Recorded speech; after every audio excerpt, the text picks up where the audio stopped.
Tarot is pure psychology. फिर से मैं कहूँगी एस्ट्रोलॉजी में प्लैनेट्स हैं, कैलकुलेशंस हैं, बट ये पूरा आपका सबकॉन्शियस माइंड। जैसे हम कहते भी हैं that tarot is the mirror of subconscious mind. हम जब सामने देखते हैं हमें ह्यूमन बॉडी दिखती है, हम मिरर में देखते हैं हमें ह्यूमन बॉडी दिखती है, हम भूल जाते हैं कि हम ह्यूमन बॉडी नहीं है। अगर ये 5 चीजें आपने नहीं माइंड में रखी, नो मैटर व्हाट, आप टैरो से एक्यूरेटली प्रिडिक्ट कर ही नहीं सकते।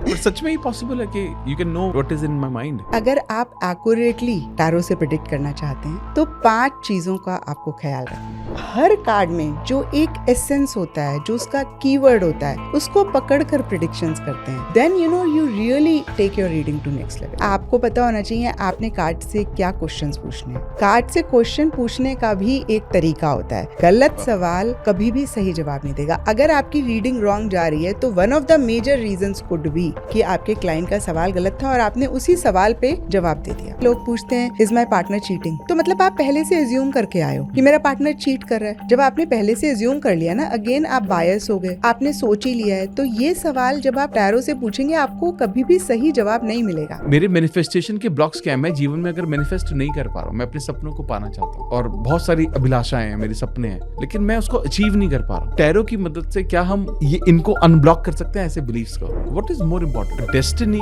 Pledge a very important role और या फ्री विल बहुत इंपॉर्टेंट है? लॉ ऑफ अट्रैक्शन मुझे लगता है one of the major reason नहीं काम करता है क्योंकि पीपल गेट वेरी अटैच। अच्छी चीज हमेशा अच्छा ही रिजल्ट देगी। कभी हो नहीं सकता कि अगर आप कुछ भी अच्छी सोच रख रहे हैं, पॉजिटिविटी के साथ चीज कर रहे हैं, तो आपको उसका रिजल्ट ना मिले। मैं आपको अगेन स्टैम्प पेपर पे लिख के दूंगी ना, हमें जितनी मर्जी रेमेडीज कर लें, करोड़ों रुपए खर्च कर दे रेमेडीज पे, it's not going to work unless and until हमारी खुद से सेल्फ टॉक क्या चल रही है। अब लोग बोलते हैं कम्युनिकेशन बहुत इंपॉर्टेंट है, कम्युनिकेशन स्किल्स होनी चाहिए, बट सबसे पहले आपकी सेल्फ के साथ क्या कम्युनिकेशन है, उसको अगर आप ठीक कर लें, आपकी लाइफ 360 डिग्रीज चेंज होगी। हेलो दोस्तों, लॉ ऑफ अट्रैक्शन के एक और जोरदार पॉडकास्ट में आपका बहुत बहुत स्वागत है। आज हम एक बहुत ही अमेजिंग टॉपिक पर बात करने वाले हैं। आज हम टैरो के बारे में बात करने वाले हैं। ये टॉपिक शायद आज के वक्त में इतना ज़्यादा ज़रूरी इसलिए भी है क्योंकि मैं धीरे धीरे देख रहा हूँ कि बहुत सारे लोग टैरो कार्ड रीडिंग के लिए जाते हैं। बहुत सारे लोग ये सीख रहे हैं कि प्रेडिक्शन कैसे की जाती है, लेकिन उसके साथ साथ मैं ये भी देखता हूँ कि आज के वक्त में बहुत सारे ऐसे लोग हैं जो उतने एक्सपीरियंस नहीं है, जो शायद हमें सही सॉल्यूशन दे सके। लेकिन उसके साथ साथ ये भी समझना ज़रूरी है कि टैरो की मदद से हम अपने जीवन में एक सही डायरेक्शन में कैसे जा सकते हैं, सपनों को कैसे मैनिफेस्ट कर सकते हैं, एनर्जीज को कैसे समझ सकते हैं, अपने बिलीफ सिस्टम को कैसे बदल सकते हैं और अपने जीवन में जो कुछ भी जिस तरह की भी लाइफ में हम अपने आप को मोड़ना चाहते हैं, चाहे वो मनी हो, चाहे वो रिलेशनशिप हो, चाहे वो हेल्थ हो, करियर हो, हम वो उन सब डायरेक्शन में अपने कॉन्शियस डिसीजन लेके कैसे कर सकते हैं। लेकिन एक सही, इसके बावजूद भी एक सही गाइडेंस कितना ज़्यादा ज़रूरी है।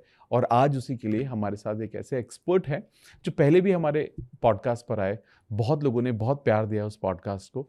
आज सेकंड पार्ट हम डिस्कस करने जा रहे हैं और मैं इनसे इम्प्रेस शायद इसलिए बहुत ज़्यादा होता हूँ क्योंकि इनका जो इंटेंट है टैरो की मदद से जो लोगों की लाइफ में ये वैल्यू ऐड करना चाहते हैं, मुझे ऐसा लगता है कि वो बहुत ही ज़्यादा प्योर है। पहले पार्ट को भी इसलिए शायद बहुत ज़्यादा प्यार भी मिला और आज मुझे ऐसा लगता है कि कुछ नेक्स्ट लेवल की अंडरस्टैंडिंग के साथ हम उनके एक्सपीरियंस, जो 25 साल से ज़्यादा का उनको एक्सपीरियंस है, उस एक्सपीरियंस का भी हम फ़ायदा उठाने की कोशिश करेंगे ताकि आपको बहुत सारी मदद मिल सके। किरण मैम, आपका हमारे पॉडकास्ट पे बहुत बहुत स्वागत है। Thank you so much for having me. मैं बहुत एक्साइटेड हूँ क्योंकि हम आज एपिसोड 2 कर रहे हैं। आई थिंक ऑलमोस्ट 1 साल पहले, हाँ, 1 साल, ऑलमोस्ट 1 साल पहले हमने फर्स्ट एपिसोड किया था। बहुत सारे लोगों ने उसको पसंद किया और मुझे ऐसा लगता है कि इंडिविजुअल कार्ड्स की जो डिटेल में आपने अंडरस्टैंडिंग दी कि हर कार्ड का मतलब क्या है, वो मुझे लगता है कि वो पहली बार मेरे को भी शायद उतना डिटेल में समझ में आया था। उससे पहले मेरे को भी उतना नहीं पता था। खैर, आज भी उतना नहीं पता है लेकिन मैंने पहली बार इतना जाना टैरो के बारे में और मुझे ऐसा लगता है कि आज का जो पॉडकास्ट है वो थोड़ा सा लेवल अप करके हम लोगों को शायद और भी टैरो और इसके आसपास की साइंसेस के थ्रू लोगों को बहुत ज़्यादा मदद कर सकते हैं। तो उसके लिए मैं खुद बहुत एक्साइटेड हूँ और and I am sure about it. लोग इस पॉडकास्ट का, बहुत लोगों ने कमेंट भी किया था कि पार्ट 2 करना चाहिए मैम के साथ, तो आज वापस से वो हो रहा है, तो मैं बहुत एक्साइटेड हूँ। सेम हियर, आपसे मिलकर हमेशा बहुत अच्छा लगता है। Thank you ma'am, thank you. इतनी पॉजिटिविटी है ना। Thank you ma'am, thank you so much, thank you. सबसे पहले मैं जो सवाल मैं हमेशा करता हूँ, शायद मैंने लास्ट टाइम भी आई एम श्योर मैंने किया होगा, जहाँ मैं ये जानना चाहता हूँ मैम, आपके जीवन में लॉ ऑफ अट्रैक्शन का डेफिनेशन क्या है, या एड ऑन टू दैट आपके जीवन में लॉ ऑफ अट्रैक्शन ने कैसे वैल्यू एड किया? सबसे पहली चीज़ मुझे ऐसे लगता है कि law of attraction is continuously working. कभी कभी हम अवेयर होते हैं और कभी कभी हम नहीं अवेयर होते हैं। कुछ भी गलत हो रहा है, सही हो रहा है, कहीं ना कहीं उसका root cause law of attraction होता है। Because whatever thoughts we have in our mind, again हम अवेयर नहीं होते हैं, लेकिन वो वर्क कर रहा है तो मैनिफेस्ट तो होता ही है। और इनफैक्ट टैरो भी लॉ ऑफ अट्रैक्शन पे ही बेस्ड है। मतलब जैसे एस्ट्रोलॉजी हो गया, न्यूमरोलॉजी हो गया, थोड़े से डिफरेंट हैं टैरो से। दे आर फिक्सेटेड, और उन दोनों में ही मैथमेटिक्स है। टैरो पूरा का पूरा एनर्जीज पे बेस्ड है। तो टैरो पूरा का पूरा एक तरीके से लॉ ऑफ अट्रैक्शन पे ही बेस्ड है। और मैं अपनी लाइफ का एक आपको इंसिडेंट बताती हूँ, जहाँ पर बहुत क्लियरली मैंने देखा कि कैसे लॉ ऑफ अट्रैक्शन वर्क किया। So I come from a very very conservative background, और मैं खुद भी बहुत ही ज़्यादा, जैसे बोलते हैं, शाय introvert kind of a person. हमारे घर में कोई आता था तो 3-4 विजिट्स तक उनको ये नहीं पता लगता था that I am also a member of this house. And अच्छा, स्कूल लोग तेल लगा के जाते हैं, मैं देसी घी लगा के जाती थी। I am just trying to tell you कि मतलब कैसी मेरी पर्सनालिटी थी। फिर शादी हुई तो हस्बैंड भी थोड़े से पोजेसिव, कभी घर से बाहर नहीं निकली, लंबी सी एक चोटी बना के घर के अंदर रहना, मतलब टिपिकल हाउसवाइफ। अच्छा, टैरो सीख लिया, उसके बाद डिज़ायर आई that I want to be the best tarot card reader. Superb. और मेरी एक आदत भी है, मतलब मैं जो भी करती हूँ ना, जैसे कुछ भी सीखती हूँ या कुछ भी, तो मेरे को होता है मुझे बेस्ट। जैसे मेरा पहला पॉडकास्ट आपके साथ था, and I believe you are the best in this field. Thank you. तो मैं रात को सोने से पहले ना कार्ड्स अपने हाथ में लेती थी और बोलती थी, Kiran Shahpuri is the best tarot card reader in the world. अच्छा, ये आज से 30 साल पहले की बात है, जब I don't know mobile phone भी होते थे नहीं होते थे, और अगर होता भी था तो वो नोकिया का आता था छोटा सा, और इतना इंटरनेट एक्सेस नहीं था। फाइनेंशियली कोई मैं बहुत ग्रेट नहीं थी, और मैं कभी आउट ऑफ कंट्री गई नहीं थी, और कभी सोचा भी नहीं था, मतलब माइंड में भी नहीं था कि मैं जा सकती हूँ। और उस टाइम पे लोग इतना आउट ऑफ कंट्री जाते भी नहीं थे। और मैं रात को सोने से पहले खुद को बोल रही हूँ कि Kiran Shahpuri is the best tarot card reader in the world. और फिर मेरा ही माइंड मुझे बोल रहा है कि ये पॉसिबल कैसे होगा, तुम दिल्ली से तो बाहर जाते नहीं हो, और मतलब जो भी मैंने आपको बैकग्राउंड बताया, ये तो पॉसिबल ही नहीं है। मुझे लगा चलो कोई नहीं, पॉसिबल कहने में क्या जाता है। और मैं रोज़ रात को यही चीज़ बोल के सोना, कार्ड्स हाथ में लेने, Kiran Shahpuri is the best tarot card reader in the world. मैं ये नहीं कहती कि मैं अभी आज बेस्ट बन गई हूँ, बट आज की डेट में ऑल ओवर द वर्ल्ड लोग मेरे से रीडिंग्स लेते हैं, एंड जो भी रीडिंग्स लेते हैं वो बहुत खुश जाते हैं, दे आर वेरी हैप्पी। तो मुझे लगता है कि हाँ, मतलब जो एक थॉट मैं कंसीव भी नहीं कर पा रही थी, मेरा माइंड कंसीव भी नहीं कर पा रहा था, किसी लेवल पे अचीव किया कि ऑल ओवर द वर्ल्ड अगर आज मैं सेशंस दे रही हूँ। तो मुझे लगता है ये बहुत एक फुल प्रूफ मेरी लाइफ का वो रहा, जहाँ पे लॉ ऑफ अट्रैक्शन ने विजिबली, मतलब मुझे दिखा कि वर्क किया। बाकी तो देखिए हमेशा ही करता रहता है। Superb ma'am. मुझे ना, मैं थोड़ा सा और क्यूरियोसिटी है मेरे अंदर ये जानने की, जब आपने बात की कि जो टैरो रीडिंग है ये प्योर एनर्जी पर बेस्ड है, ये एनर्जी से ही कनेक्टेड है सारा का सारा, और हम लॉ ऑफ अट्रैक्शन में भी हम एनर्जीज, वाइब्रेशंस, फ्रीक्वेंसीज के बारे में बहुत ज़्यादा बात करते हैं। तो जब आप टैरो प्रेडिक्ट करते हो, ठीक है, और ऑब्वियसली बहुत लोगों को मैं जानता हूँ जो आपसे प्रेडिक्शन लेते हैं और शेयर भी करते हैं सोशल मीडिया वगैरह पर, आपके चैनल के माध्यम के थ्रू भी, कि they are very happy about it, accuracy बहुत स्ट्रांग है। मैं जानना चाहता हूँ कि ये how do you gauge the energy, because अगर मैंने फॉर एग्जाम्पल एक कार्ड बाहर निकाला, और मुझे कई बार लोग कहते हैं कि यार मैं तो यार एक बार कार्ड निकाला, फिर मैं दोबारा निकालूंगा तो अलग हो जाएगा। तो ऐसे आप वो एनर्जी का एक्सचेंज आप कैसे करते हो, कैसे आप समझ पाते हो, वो साइंस कैसे काम करता है? पता है ना, बहुत एक सबकॉन्शियस लेवल पे वर्क करता है। And tarot is pure psychology, मतलब फिर से मैं कहूँगी एस्ट्रोलॉजी में प्लैनेट्स हैं, एस्ट्रोलॉजी में कैलकुलेशंस हैं, बट ये पूरा आपका सबकॉन्शियस माइंड, जैसे हम कहते भी हैं that tarot is the mirror of subconscious mind. जो आपके अंदर थॉट्स चल रहे हैं, जो आपकी एनर्जी है, उसी के ही बेसिस पर कार्ड्स वर्क करते हैं। और इसीलिए कार्ड्स में हम ये मानते हैं कि आप 6 मंथ से 1 ईयर तक ही प्रिडिक्ट कर सकते हैं। अच्छा, ओके। क्योंकि आपकी एनर्जी बदलेगी तो कार्ड्स बदलेंगे। ऑन द कॉन्ट्ररी एस्ट्रोलॉजी में आप पूरी लाइफ लॉन्ग बंदे का चार्ट देख सकते हैं, क्योंकि दशा बहुत फिक्सेटेड है ना, ये है तो ये होगा ही, ट्रांजिट बदलेगी लेकिन दशा वही रहेगी। लेकिन टैरो बदल जाएगा। तो टैरो में हम ये मानते हैं कि अगर फॉर एग्जांपल आपने मुझसे कोई सवाल पूछा और आपने मनी के बारे में पूछा, लास्ट टाइम भी मैंने शायद शेयर किया था, और कार्ड आया 5 ऑफ पेंटिकल्स। 5 ऑफ पेंटिकल्स कहता है कि हाँ भाई प्रॉब्लम्स होंगे, इश्यूज होंगे।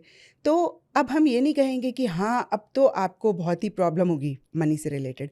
हम ये बोलेंगे कि जो भी अभी आप कर रहे हैं, आपके माइंड में थॉट्स चल रहे हैं, या फिर जो भी आपका बिलीफ सिस्टम है मनी को लेकर, या जो भी आप एक्शन इनिशिएटिव्स ले रहे हैं, उसकी वजह से ये एक प्रोबेबल आउटकम हो सकता है।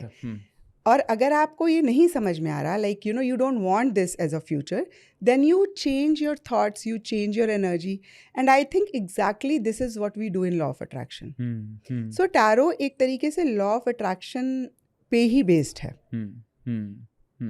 मुझे ऐसा लगता और है। एक और चीज़ यहाँ पर मैं जानना चाह रहा हूँ आपसे कि जब कोई भी पर्सन मान लेते हैं टैरो की अंडरस्टैंडिंग रखता है, ठीक है, और आप तो बहुत सारे वर्कशॉप्स भी कंडक्ट करते हो, तो क्या उस इंसान की खुद की एनर्जी, स्पेशली चलो एक one case is a person who wants to become a coach, tarot coach, ठीक है, तो वो टैरो रीडर बनने के लिए भी एक सर्टेन एनर्जी की जरूरत पड़ती होगी? देखिए, मुझे लगता है कि the only requirement is that you should be willing, you should have interest in tarot, you should have faith, है ना। बाकी कोई भी बन सकता है, बिकॉज मुझे ऐसा लगता है कि वी ऑल आर सोल्स।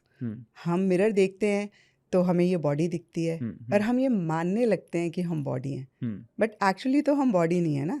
क्योंकि अगर हमारा सिर दर्द होता है तो हम ये थोड़ी बोलते हैं कि भाई मैं दर्द हो रहा हूँ, हम बोलते हैं मेरा सर दर्द हो रहा है। इसका मतलब मैं कोई और हूँ और मेरा सर कोई और है ना। जैसे कि मेरे कार्ड्स हैं, मेरा सोफ़ा है, that means I am not the sofa, I am not the card. ऐसे ही I am not the sir, है ना। है ना। तो ये सर अलग है और मैं अलग हूँ, है ना। हम सोल हैं, और सोल उस परमात्मा सुप्रीम सोल का हिस्सा है ना। उस नाते हम सबके अंदर वो कैपेबिलिटी है, एबिलिटी है, जो भी वो चाहें उसको अचीव कर सकते हैं। क्योंकि मैं सोल हूँ, मेरी बॉडी है, मेरा सर है, मेरा सोफ़ा है, मेरा माइक है, मैं और हूँ कुछ। मैं कौन हूँ? मैं सोल हूँ। मतलब I think everybody knows that. लेकिन फिर से मैं कहूँगी कि प्रॉब्लम यही आती है कि हम जब सामने देखते हैं हमें ह्यूमन बॉडी दिखती है, हम मिरर में देखते हैं हमें ह्यूमन बॉडी दिखती है, हम भूल जाते हैं कि हम ह्यूमन बॉडी नहीं है। ये थोड़ा सा बिल्कुल लगता है, ये बहुत डीप टॉपिक है।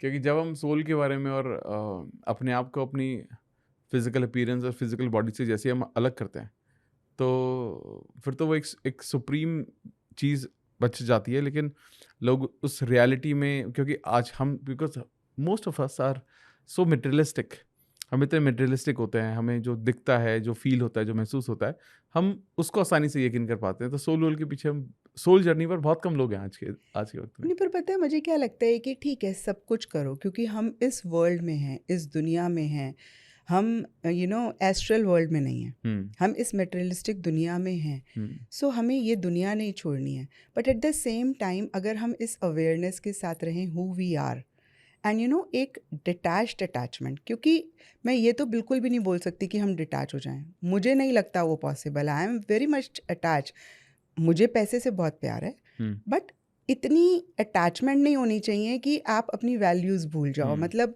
आप जो जैसे बोलते हैं ना एसेंस है वो भूल जाओ। तो जब इस तरीके से हम ज़िंदगी जीते हैं, हम सारे कंफर्ट्स को एंजॉय कर रहे हैं, everything we are enjoying and manifesting because we have that power, yet in this awareness, तो लाइफ बड़ी ब्यूटीफुल हो जाती है। अब जब आपने ये बताया कि कहीं ना कहीं टैरो भी is also a part of law of attraction या मैनिफेस्टेशन, ऑल्सो जब हम अलग अलग साइंसेस के बारे में बात कर रहे हैं, न्यूमरोलॉजी के बारे में बात करते हैं, एस्ट्रोलॉजी के बारे में बात करते हैं, या रेकी साइंस के बारे में बात करते हैं, आप तो मास्टर हैं इस बारे में भी, तो हाउ दीज आर कनेक्टेड? ये आपस में कोई कोई is there any connection to all this? मुझे लगता है बेसिक यही है कि माइंडसेट तो होता ही है इम्पोर्टेंट, साइकोलॉजी जो हम लॉ ऑफ अट्रैक्शन में भी मानते हैं, बट थोड़ा बहुत डिफरेंस तो है ही है, सब में है। जैसे अगर मैं एस्ट्रोलॉजी की बात करूं तो astrology is a very very vast science. अगर किसी को एस्ट्रोलॉजी लर्न करनी है ना, तो कम से कम, या मैं कहूँगी समझना है एस्ट्रोलॉजी को, एटलीस्ट 3 years, और अगर वो अर्न करना चाहते हैं तो 5 years। मतलब मैंने भारतीय विद्या भवन में 5 साल गुजारे हैं एस्ट्रोलॉजी को सीखने में। हाँ, वाह। और बहुत डिफ़िकल्ट है एस्ट्रोलॉजी। मतलब जब मैं एस्ट्रोलॉजी कर रही थी, मैं दिन में 3-3, 4-4 घंटे पढ़ती थी, और मुझे लगता था जब मैंने एग्ज़ाम्स दिए कि IIT के क्या एग्ज़ाम्स होंगे। ऑन द कॉन्ट्ररी, न्यूमरोलॉजी बहुत आसान है, लेकिन numerology is more of a remedial. Numerology से हम उतना प्रिडिक्ट नहीं कर सकते हैं डिटेल में, जितना हम एस्ट्रोलॉजी से प्रिडिक्ट कर सकते हैं, टैरो से कर सकते हैं। एंड टैरो मुझे लगता है is the easiest and the most difficult. इसका मतलब ये हुआ कि अगर आपको राइट टीचर मिला, अगर आपने सही मायने में सीखा, तो मतलब टैरो से आसान और टैरो से अमेजिंग टूल कुछ नहीं है। लेकिन अगर आपको राइट टीचर नहीं मिला और आपने सही तरीके से नहीं सीखा है, एंड मैं अभी बात भी करूँगी उसके बारे में कि कौन सी चीज़ों का ख्याल रखना चाहिए if you want to make accurate predictions through cards. और जो बातें मैं आपको बताऊँगी, अगर ये 5 चीज़ें आपने नहीं माइंड में रखी, नो मैटर व्हाट, आप टैरो से एक्यूरेटली प्रिडिक्ट कर ही नहीं सकते हैं। हाँ, so will talk about it, but अगर अभी हम डिफरेंस की बात करें तो टैरो को आप 9 to 12 days में समझ सकते हैं, लर्न कर सकते हैं, मास्टर कर सकते हैं, एंड 3 to 6 months की प्रैक्टिस से you can start earning. Google में बहुत सारे लोग बोलते हैं कि 28 days में, मुझे लगता है डोंट ट्रस्ट, बिकॉज वो नहीं होता है। 3 से 6 महीने आपको प्रैक्टिस करना है अगर आप अर्न करना चाहते हैं या आप अच्छे से टैरो करना चाहते हैं। और एस्ट्रोलॉजी से आप major to minor details predict कर सकते हैं, है ना। न्यूमरोलॉजी तो मैंने आपको बोला कि is more of a remedial than predictive. Numerology से हम ये तो जान सकते हैं कि सामने वाले का बिहेवियर कैसा है, पर्सनालिटी ट्रेट कैसा है, लेकिन ये नहीं जान सकते कि सामने वाले के मन में हमारे लिए क्या है। फॉर एग्जाम्पल, अगर मैं आपसे पूछूं कि आपका क्या डेट ऑफ बर्थ है, ओनली द डेट, 11th, तो आप 2 नंबर हैं। आप बहुत इमोशनल हैं, आप बहुत सेंटिमेंटल हैं, आप फेमिनिन एनर्जी को बहुत अच्छे से समझते हैं, है ना। तो मैं ये तो बहुत एक्यूरेटली और बहुत अच्छे से बता सकती हूँ कि आपकी क्या पर्सनालिटी ट्रेट है, लेकिन आप अपने मन में मेरे बारे में क्या सोचते हैं ना, वो मैं न्यूमरोलॉजी से नहीं बता सकती।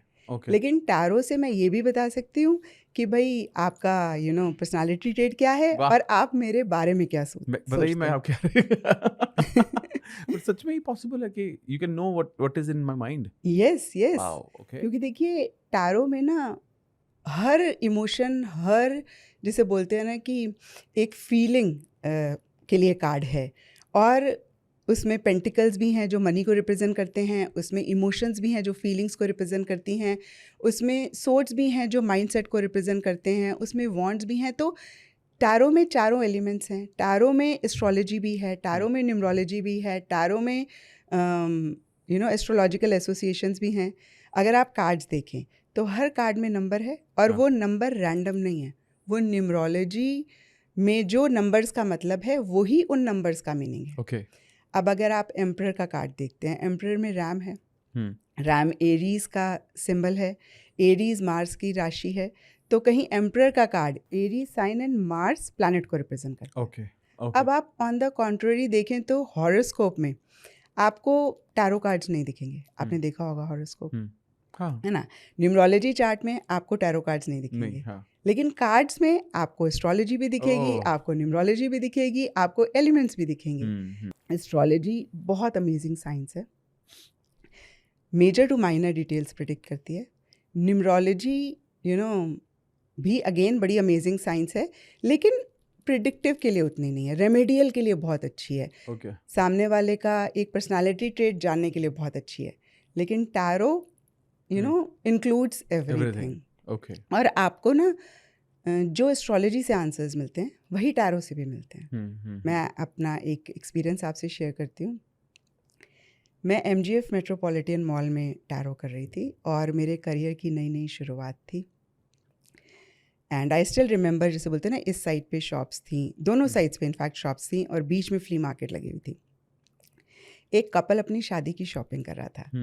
अब बैकग्राउंड स्टोरी क्या है, लड़का बाहर से पढ़कर आया, उसको लड़की से प्यार हो गया और वो बोलता है मैंने तो तेरे से ही शादी करनी है।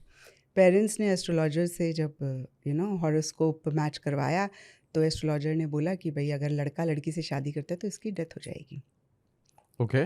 अब उन्होंने 3-4 एस्ट्रोलॉजर्स को कंसल्ट किया और सबने एक ही बात बोली। अब पेरेंट्स भी बोलते हैं कि भाई मत करो, लड़की भी बोल रही है कि मत कर, तेरे को कुछ हो गया तो मैं क्या करूँगी। और लड़का मानता ही नहीं, लड़का बोलता है कि अगर तूने मुझसे शादी नहीं करी तो मैं वैसे ही कुछ खा के मर जाऊँगा। तो अब वो करें तो करें क्या। अच्छा, मैं मॉल में टैरो कर रही हूँ और जैसे मैंने अभी बताया वो शॉपिंग कर रहे हैं और लड़की बार बार बोल रही है उसको कि भाई रहने देना, मत कर, मान जा। ऐसे में मैं उनको दिख गई तो लड़के ने बोला कि चलो अच्छा मैम से पूछ लेते हैं, है ना। ओके। अब जब पहली बारी उन्होंने ये सवाल मुझसे पूछा तो मैं तो घबरा गई। मुझे लगा कि इसका क्या मैं सवाल दूंगी ना, we are not suppose to predict death and birth. खैर, आप ऐसे सेटअप में बैठे हो, आप मना नहीं कर सकते हो। मैंने कार्ड्स को शफल किया, आप यकीन नहीं मानेंगे, कार्ड आया डेथ का। और मेरे हाथ पैर कांपने शुरू हो गए। मतलब मुझे लगा कार्ड्स ऐसे भी जवाब देते हैं, और मुझे कुछ बोलने की ज़रूरत नहीं थी because they got the answer. But उस दिन मुझे इस चीज़ का एहसास हुआ, जो हमें एस्ट्रोलॉजी से आंसर्स मिलते हैं वही हमें टैरो से भी मिलते हैं। और मेरे एस्ट्रोलॉजी से बहुत सारे फ्रेंड्स हैं जो क्यूरियोसिटी से जब टैरो रीडिंग कराते हैं तो वो बोलते हैं कि जो हमारी दशा चल रही है, जो हमारा हॉरोस्कोप बताता है वही कार्ड्स भी बताते हैं। अब देखिए, अगर किसी को एस्ट्रोलॉजी करनी है ज़रूर करें, because astrology is an amazing science. But astrology is difficult, astrology में टाइम लगेगा। और अगर किसी को लगता है कि भाई हमें ऑकल्ट बहुत फैसिनेट करता है, हम करना चाहते हैं लेकिन हम बहुत ज़्यादा पढ़ाई नहीं करना चाहते हैं, या we want an easy way, so tarot वो कर सकते हैं। टैरो में कोई कैलकुलेशन नहीं है, कोई मैथमेटिक्स नहीं है।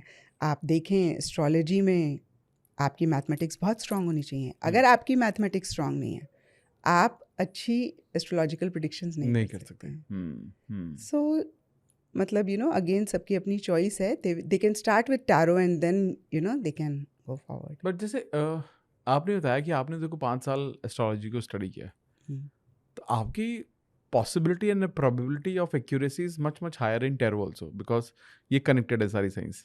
But anybody who is knowing is a new about, जो एस्ट्रोलॉजी के बारे में ज़्यादा नहीं जानता है, क्या उसके लिए भी इतना पॉसिबल है? मतलब इतनी एक्यूरेसी से क्या वो प्रेडिक्शन सच में कर सकते हैं?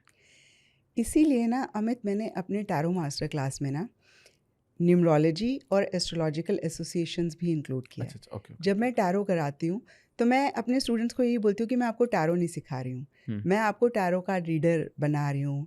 आपको जो भी कनेक्टेड चीज़ें हैं टैरो से रिलेटेड, क्योंकि टैरो में जैसे मैंने अभी आपको बताया एस्ट्रोलॉजी भी है और न्यूमरोलॉजी भी है, तो मैं बेसिक्स दोनों के कवर करती हूँ, so that they don't have to study further. अगर वो करना चाहते हैं, लर्निंग का तो कोई एंड नहीं है, आप करें।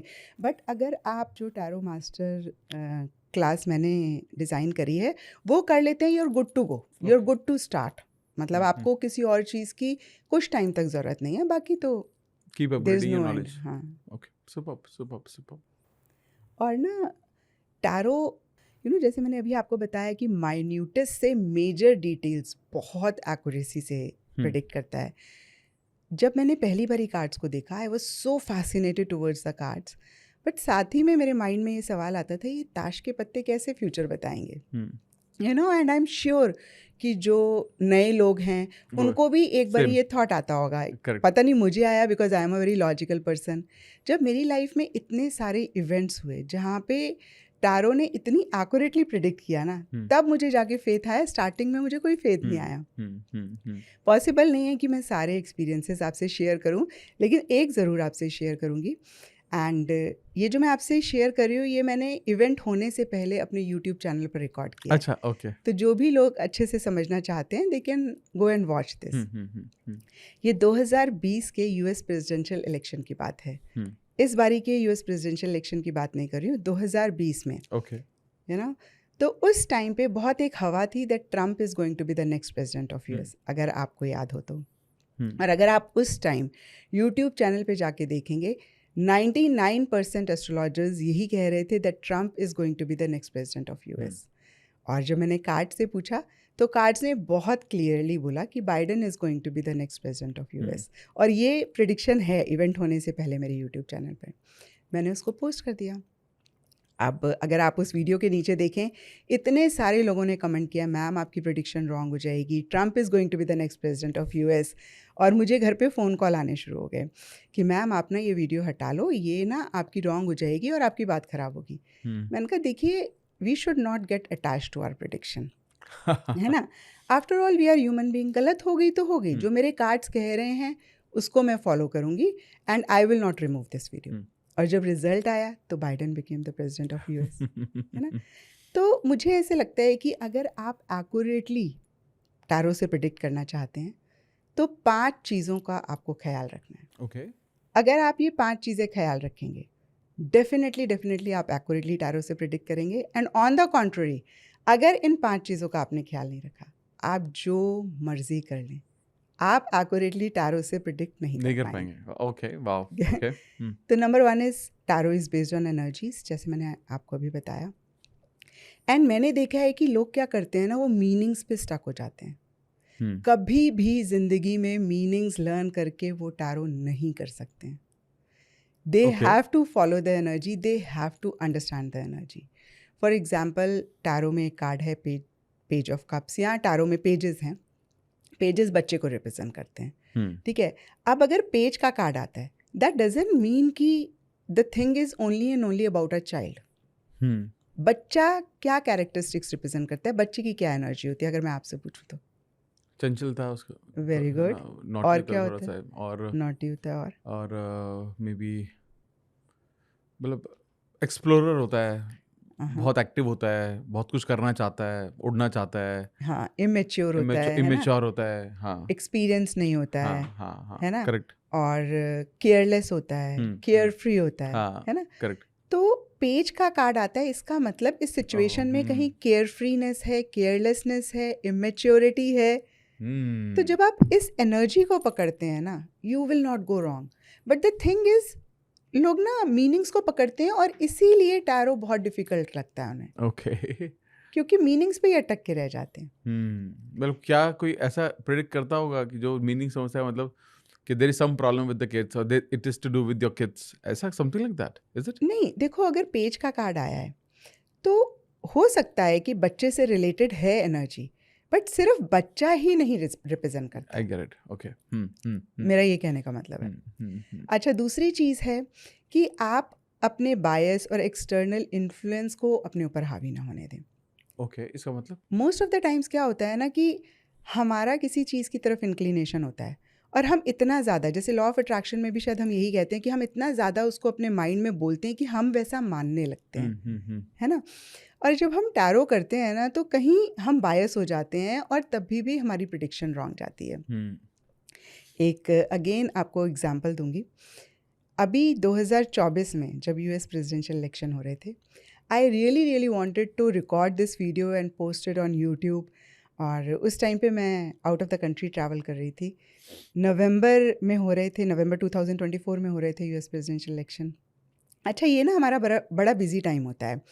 इस टाइम पे मैं यूट्यूब पे ईयरली प्रेडिक्शंस करती हूँ, तो वो भी बहुत टाइम टेकिंग होती हैं और बहुत सारे लोग जानना चाहते हैं कि उनका अपकमिंग साल कैसा रहेगा। तो मैं इतनी कोशिश कर रही थी लेकिन टाइम नहीं निकाल पा रही थी और मेरे को हो रहा था नहीं, मुझे ये ना रिकॉर्ड करना है और यूट्यूब पे डालना है, क्योंकि लास्ट ईयर का मेरा बड़ा अमेजिंग था एक्सपीरियंस। अब जिस दिन मेरी फ़्लाइट थी, आई स्टिल रिमेंबर, दिन में 1 बजे की फ़्लाइट थी और 11 बजे मैं अपने हस्बैंड को बोल रही हूँ प्लीज़ मुझे ना 15 मिनट दे दो, मुझे ये प्रेडिक्शन रिकॉर्ड करनी है। मेरे हस्बैंड बोल रहे हैं कि इंटरनेशनल फ़्लाइट है, मतलब आप सीरियसली नहीं ले रहे हो, please we don't have time. तो आप समझ सकते हैं कि क्या स्टेट ऑफ माइंड होगा, बहुत सारी चीज़ें माइंड में चल रही हैं। अच्छा, इस बारी प्रेसिडेंशियल इलेक्शन हो रहा था कमला हैरिस और ट्रंप के बीच में। बीइंग अ वुमन, मेरा बहुत एक स्ट्रॉन्ग इंक्लिनेशन था, या मैं कहूँगी मेरा मन था कि that Kamala Harris should be the next president of US, क्योंकि आज तक यूएस की कोई फीमेल प्रेसिडेंट बनी नहीं। अब मैंने इतना खुद को बोला कमला हैरिस बननी चाहिए, कमला हैरिस बननी चाहिए। अच्छा, अब मैंने जब कार्ड्स को शफल किया और कार्ड से पूछा कि भाई who is going to be the next president of US, card निकला मैजिशियन। अच्छा, मैजिशियन मेल फिगर है। Magician is someone who is very manipulative, diplomatic है। सारे इंडिकेशन ट्रंप की तरफ जा रहे हैं। और मैं ये सोच रही हूँ कि शायद ना मेरा स्टेट ऑफ माइंड ठीक नहीं है, मैं बहुत हफड़ तफड़ में हूँ, मैं शायद Biased हूँ। हाँ, नहीं उस टाइम नहीं मुझे पता लगा मैं बायस्ड हूँ, अच्छा अच्छा अच्छा, क्योंकि उस टाइम तक तो आउटकम आया ही नहीं। हम्म, उस टाइम तो मैं यही मान रही हूँ अपने हेड में कि कमला हैरिस ने बनना है, because I have repeated so many times in my mind कि कमला हैरिस। मैं ये बोल रही हूँ कि कार्ड्स ने ना सही आंसर नहीं दिया, क्योंकि शायद मेरा फ्रेम ऑफ माइंड राइट नहीं है, मैं बहुत हफड़ तफड़ में हूँ। अच्छा, मैंने फिर से कार्ड्स को शफल किया, फिर कार्ड आया किंग ऑफ सोर्ड्स, फिर ट्रंप की तरफ इंडिकेशन। मैं बोल रही हूँ कि नहीं, मतलब शायद अगेन मेरा फ्रेम ऑफ माइंड ठीक नहीं है, let me not post this prediction on YouTube. जब रिजल्ट आया तो Trump became the president of US. तो जब हम ऐसे बायस होते हैं ना, तो हम जो कार्ड हमें मैसेज दे रहा होता है उसको रीड नहीं कर पाते, वाह, है ना। तो एक्सटर्नल फैक्टर से आपको इन्फ्लुएंस नहीं होना, अपने बायस को आपने बीच में नहीं आने देना। ऐसे ही सुशांत सिंह राजपूत की डेथ के बाद जब रिया चक्रवर्ती जेल में गई, अच्छा, ये भी प्रिडिक्शन मैंने यूट्यूब पे इवेंट होने से पहले पोस्ट करी थी, तो जो भी लोग देखना चाहते हैं वो देख सकते हैं।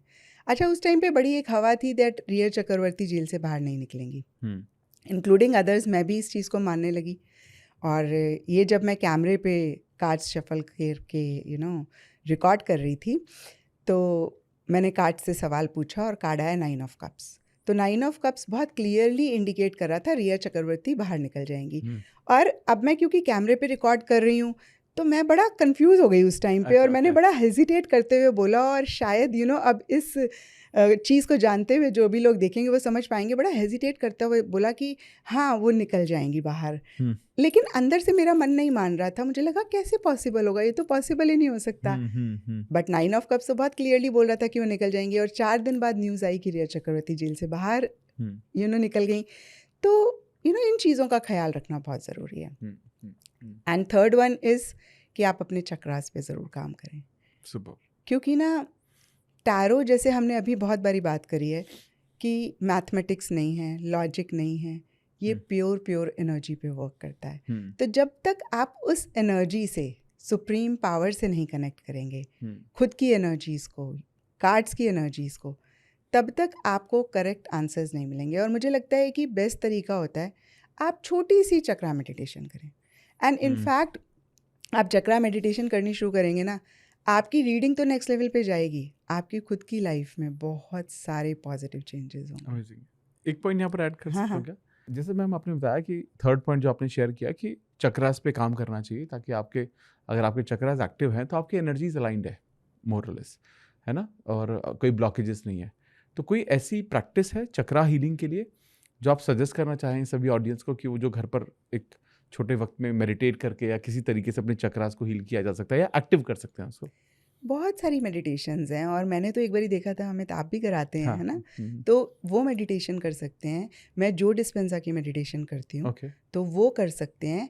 एंड देखिए, अदरवाइज भी 7 चक्रास हैं, 7 कलर्स हैं, 7 डेज ऑफ द वीक हैं, हर दिन का एक रंग है। जैसे ट्यूसडे का कलर होता है रेड, और रेड रूट चक्रा का भी कलर है। तो जब आप ट्यूसडे को रेड कलर का फूड खाते हैं या फिर रेड कलर के कपड़े पहनते हैं, तो कहीं ना कहीं आप अपने रूट चक्रा को बैलेंस कर रहे हैं।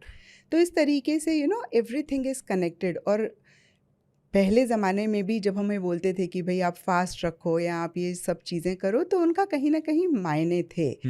हाँ ठीक है, बहुत फेनेटिकली आप नहीं इस चीज़ को फॉलो करो, बट अगर आप इस तरीके से 7 days 7 colours of the week को भी फॉलो करते हैं, तो 7 चक्रास के भी 7 कलर्स हैं, आप अपने 7 चक्रास को बैलेंस करेंगे।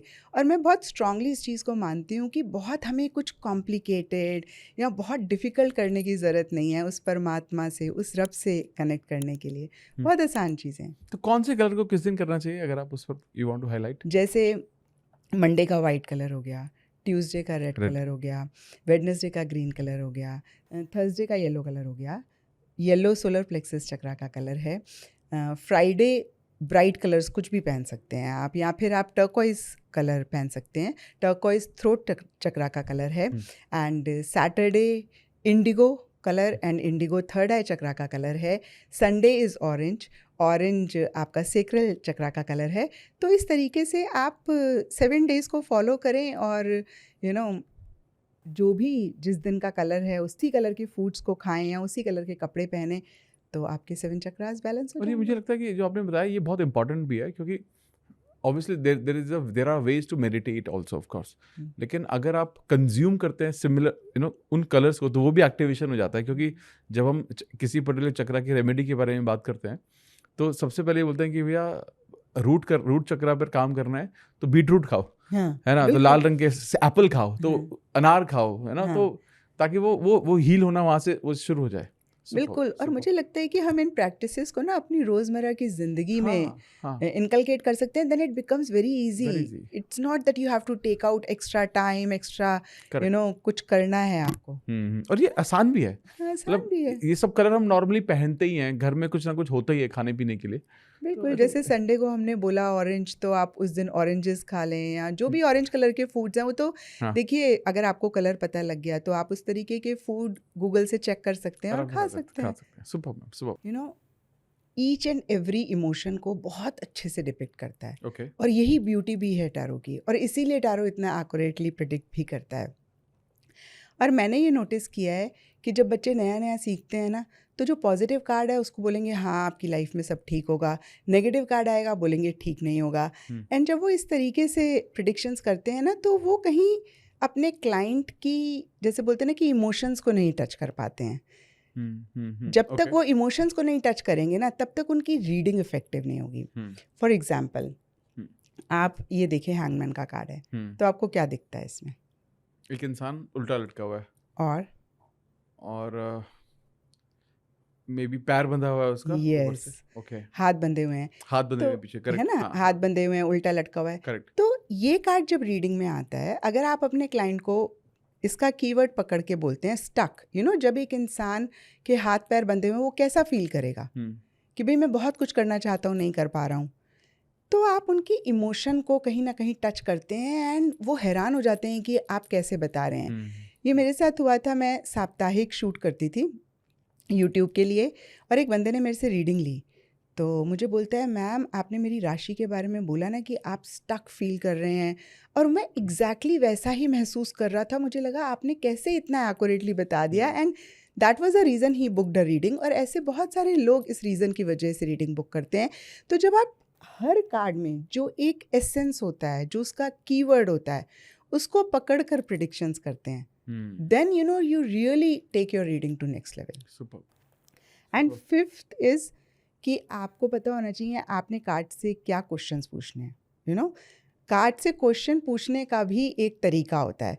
लोग नॉर्मली मीनिंग्स में ही स्टक हो जाते हैं, और इसीलिए शायद वो इतने कंफ्यूज हो जाते हैं, इसीलिए टैरो इतना आसान होने के बावजूद भी वो नहीं कर पाते हैं।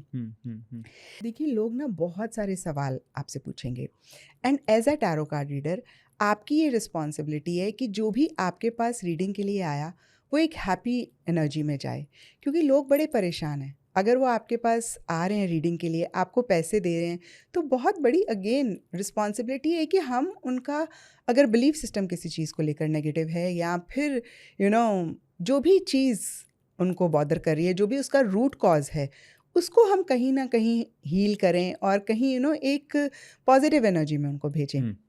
तो यहाँ पर किस तरीके के क्वेश्चंस क्लाइंट फ्रेम करते हैं, उनके लिए एक अवेयरनेस रखना बहुत ज़रूरी होता है। एंड दूसरी बात ये भी होती है कि अगर आपके क्लाइंट का सवाल गलत है तो जवाब गलत होगा।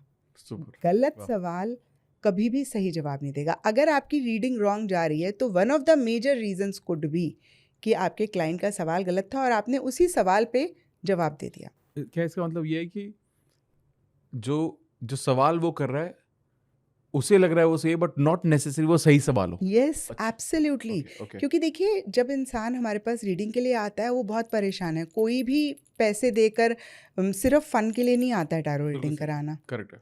है ना।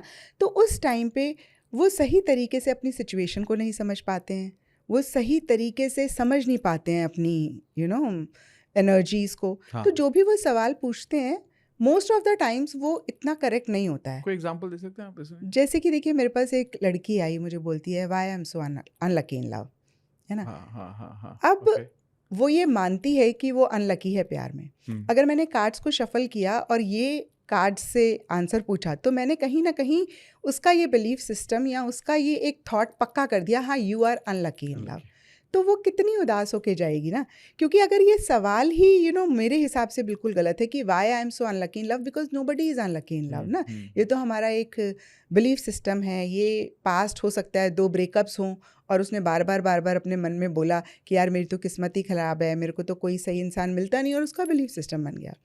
तो जब उसने मुझसे ये सवाल पूछा तो मैंने उसको 5-6 बारी रिपीट करके दोबारा से पूछा, are you absolutely sure that you are unlucky in love?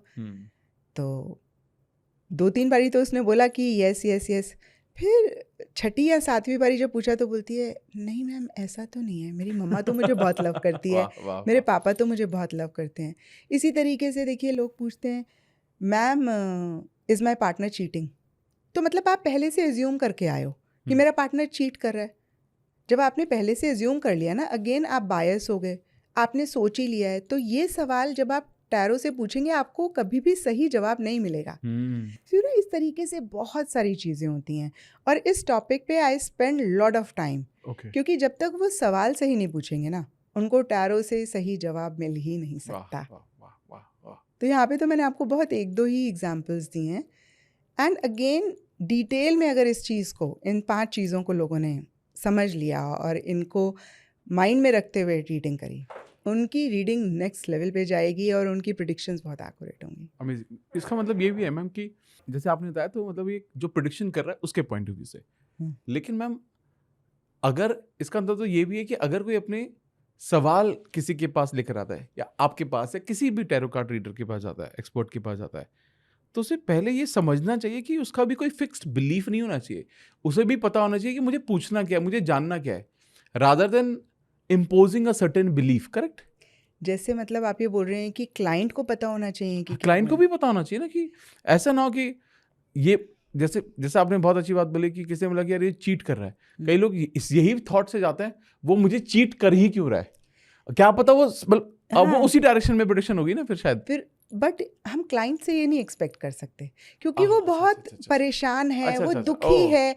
अब as a tarot card reader ये हमारी रिस्पॉन्सिबिलिटी है कि हम उसको उस एनर्जी से बाहर निकालें। हम उसको उस एनर्जी में और धक्का नहीं दे सकते हैं, यू नो। और यही आजकल हो भी रहा है, लोग एक के बाद दूसरे टैरो कार्ड रीडर के पास जाते हैं, वो सोचते हैं कि भाई हमारी प्रॉब्लम का सल्यूशन मिलेगा, हम अच्छा फील करेंगे, लेकिन पैसे देने के बाद भी वो और ज़्यादा परेशान हो जाते हैं। एंड मेरे पास कितने सारे लोग जब बाहर से रीडिंग करा के आते हैं ना, आप यकीन नहीं मानेंगे, मेरे 15-20 मिनट लगते हैं उनका डर निकालने में। मैम उस टैरो कार्ड रीडर ने बोल दिया कि मेरी तो कभी शादी ही नहीं होगी, ma'am I really want to get married. तो मैं उनको बोलती हूँ कि होल्ड ऑन, ऐसा नहीं है, आपके अंदर पावर है, आप मैनिफेस्ट कर सकते हो, डोंट टेक दिस लिटरली।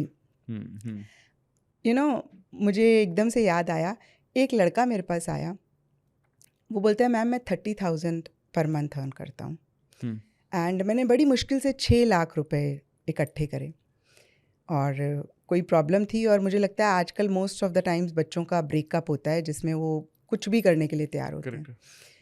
बोलता है मैम मैं एक एस्ट्रोलॉजर के पास, दूसरे एस्ट्रोलॉजर के पास, तीसरे एस्ट्रोलॉजर के पास गया हूँ, मैंने सारे अपने 6 लाख सेविंग ख़त्म कर दी है, and still I am not feeling that, getting that satisfaction, still मैं परेशान हूँ।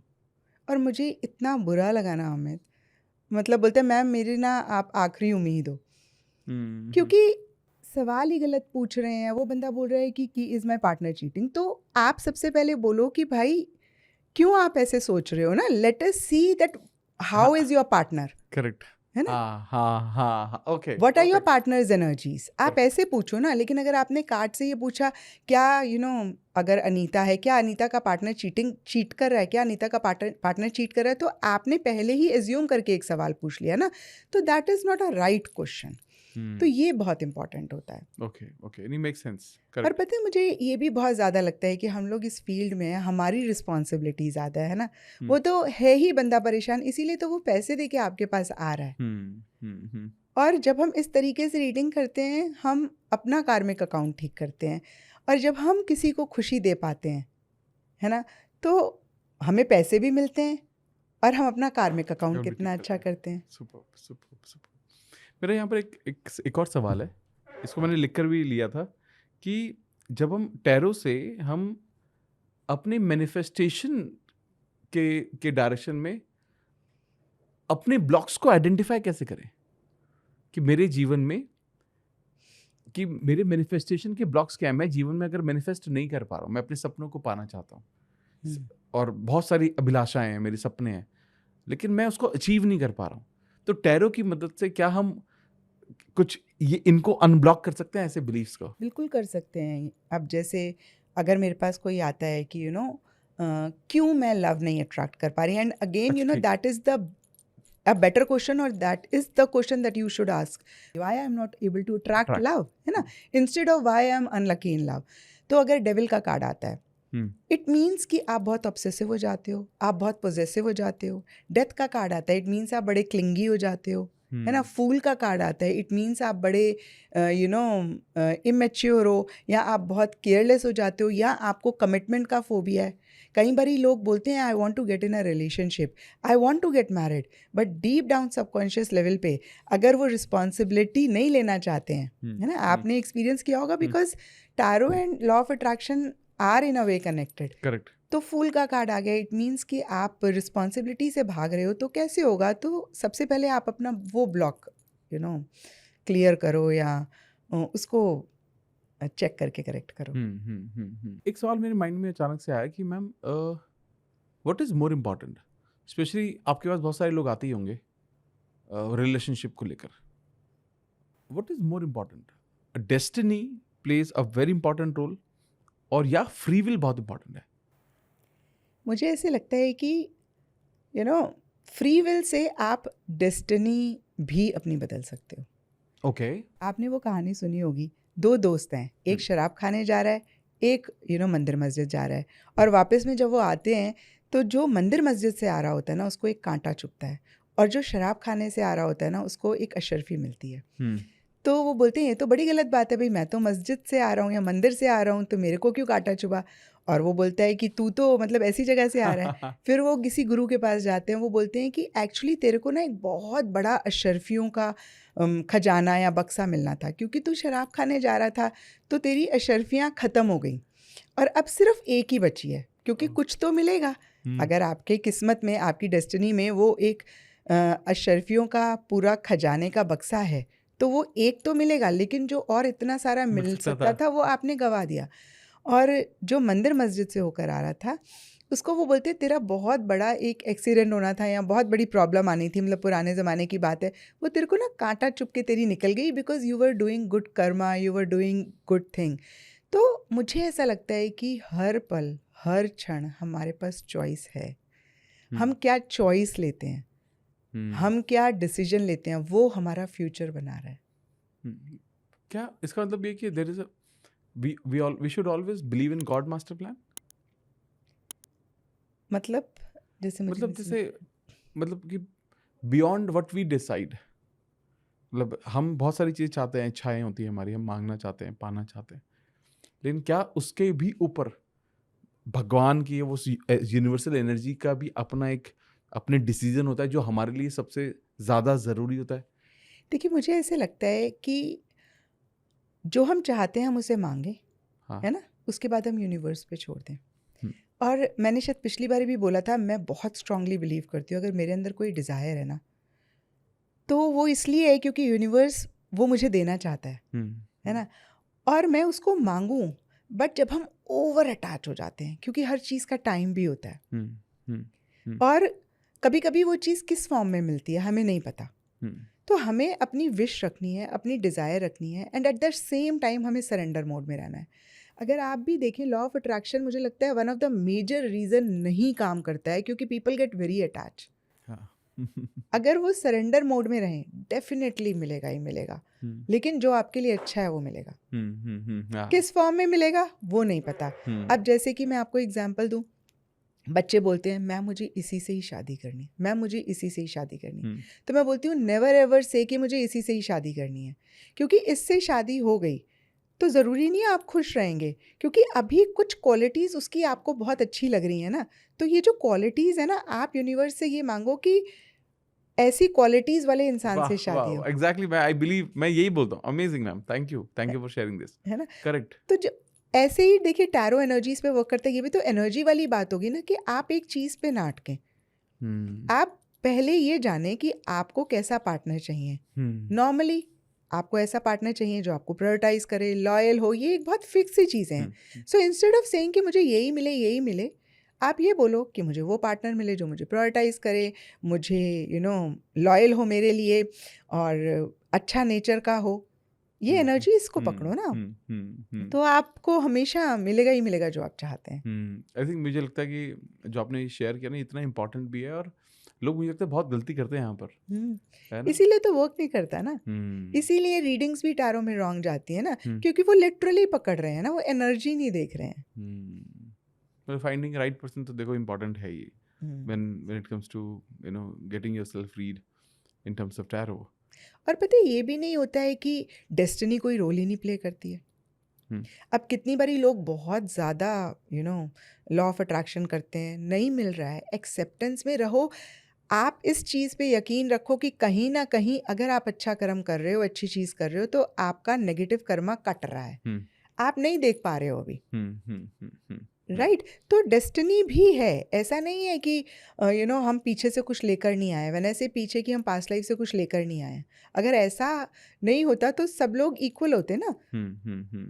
सब लोग इक्वल नहीं है, कुछ बहुत अमीर हैं, कुछ इतने अमीर नहीं हैं, तो कुछ तो पास्ट लाइफ से हम लेकर आए हैं। बट ये अच्छे कर्म से आप काट सकते हैं। अब कितना कटेगा कितना नहीं कटेगा वो बात एक अलग है, बट दैट डजंट मीन कि अगर हमने एक दो बारी करा, कुछ अच्छा कर्म किया या लॉ ऑफ अट्रैक्शन किया, नहीं वर्क किया, तो हम ये बोलें oh this doesn't work. We should not believe और से लाइक दैट।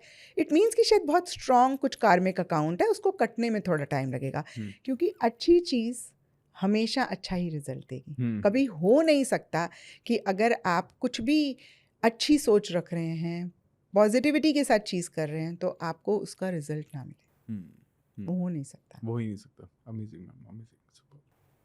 किसी भी इंसान को अपनी एनर्जीज को, अपनी वाइब्रेशन को कंसिस्टेंटली अप रखना है, क्योंकि क्या होता है आज के टाइम में हमारी एनर्जीज जो होती हैं वो बहुत सारे फैक्टर से जुड़ी होती है। तो हम क्या सोच रहे हैं वो तो है ही, लेकिन आउटर आसपास के लोग जिनसे हम प्यार करते हैं, परिवार, उसकी वजह से बहुत ऊपर नीचे होती है। क्या कोई ऐसा तरीका है जिससे हम अपनी एनर्जीज को, वाइब्रेशन को कंसिस्टेंटली अप रख सकते हैं? बिल्कुल है। देखिए मुझे ऐसा लगता है कि हर थॉट एनर्जी है, और जो भी थॉट्स हमारे मन में आ रहे होते हैं ना, वही हमारी फ्रीक्वेंसी, हमारी वाइब्रेशंस को अप या डाउन कर रहे होते हैं। और क्योंकि हम इस दुनिया में रहते हैं, है ना, तो बड़ा नॉर्मल है कि ऐसे थॉट्स आएँ या फिर ऐसी सिचुएशंस आएँ, ऐसे लोग हमारी लाइफ में आएँ जो हमें कभी गलत बोलें। मैं हमेशा कहती हूँ जब हम एक जगह से दूसरी जगह जाते हैं ना, तो रेड लाइट तो मिलेगी मिलेगी, बट उस रेड लाइट में खड़े होकर हम खुद से क्या बात कर रहे हैं, हमारी सेल्फ टॉक क्या है। अगर उस टाइम पे हम ये बोल रहे हैं ओ माय गॉड हमेशा ही रेड लाइट मिल जाती है, कितना टाइम लगेगा, क्या है, तो हम अपनी फ्रीक्वेंसी, अपनी वाइब्रेशन को लो करें, हमें पता भी नहीं है। एंड मैं बहुत स्ट्रांगली बिलीव करती हूँ कि बहुत कॉम्प्लिकेटेड रेमेडीज़ या रिचुअल करके ही आप चीज़ों को ठीक नहीं कर सकते हैं। बहुत आसान तरीके होते हैं। सिंपली जब आप रेड लाइट पे खड़े हों नेक्स्ट टाइम पे, और आप अपने आप को पाएँ इस एनर्जी में जाते हुए, इमीडिएटली अपने आप को करेक्ट करें और बोलें कि अरे this is part and parcel, क्या है, चलो जी अच्छा है, इसमें कुछ यूनिवर्स का भला होगा, यूनिवर्स ने मेरे लिए कुछ अच्छा सोचा है। और आपके पास मोबाइल है, आप कोई अच्छी चीज़ देखें या आप कोई काम कर लें।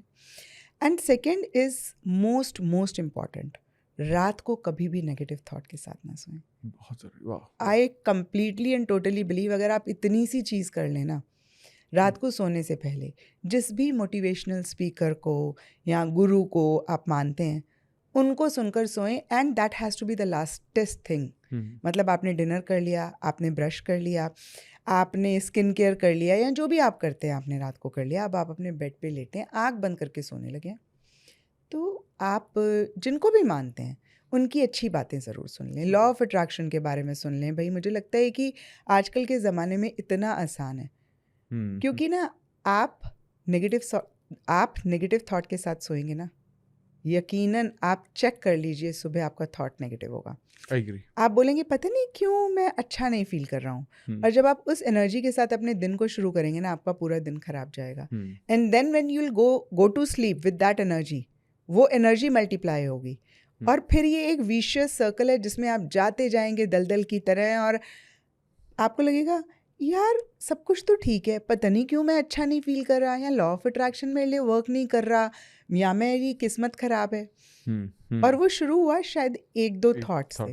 तो अगर आप रात को अपने थॉट को चेक कर लें, मोटिवेशनल स्पीकर को सुनकर सोएंगे, तो आपने वो जो नेगेटिव एनर्जी या दिन में जो भी गलत हुआ, पहले तो उसको नलीफाई कर दिया, अच्छी एनर्जी में सोए, सुबह अच्छी एनर्जी में उठेंगे, and then it goes on. और मैं भी हमेशा बिलीव करता हूँ कि जब आप रात को आप सोने के लिए जाते हो, तो वो एक ऐसा स्टेट होता है जहाँ पर आप अल्फा स्टेट में बहुत क्विकली पहुँच जाते हैं, और अगर आप उस वक्त मेडिटेट करो या विजुअलाइजेशन करो अपने सपनों को, तो आप एक तो नेगेटिव तो सोच ही नहीं रहे हो, न्यूट्रल भी नहीं हो, इनफैक्ट अपने सपनों के बारे में सोच रहे हो, तो मैनिफेस्टेशन में आपको मदद कर सकता है। एब्सोल्युटली। एंड ये भी शायद जो मैंने अभी बताया वही है कि you think of your dream, but पता है कितनी बारी क्या होता है ना, हमें जब हम बहुत नेगेटिव फ्रेम ऑफ माइंड में होते हैं ना, तो हम अपने सपनों के बारे में शायद सोच ही नहीं पाते हैं। इट्स प्राणों के बारे में सोचते हैं लोग। हाँ, गाड़ी जब बैक गियर में होती है ना, आप जितनी भी रेस लगाएं वो पीछे जाती है, तो मुझे लगता है पहले फर्स्ट गियर में लाना बड़ा ज़रूरी है,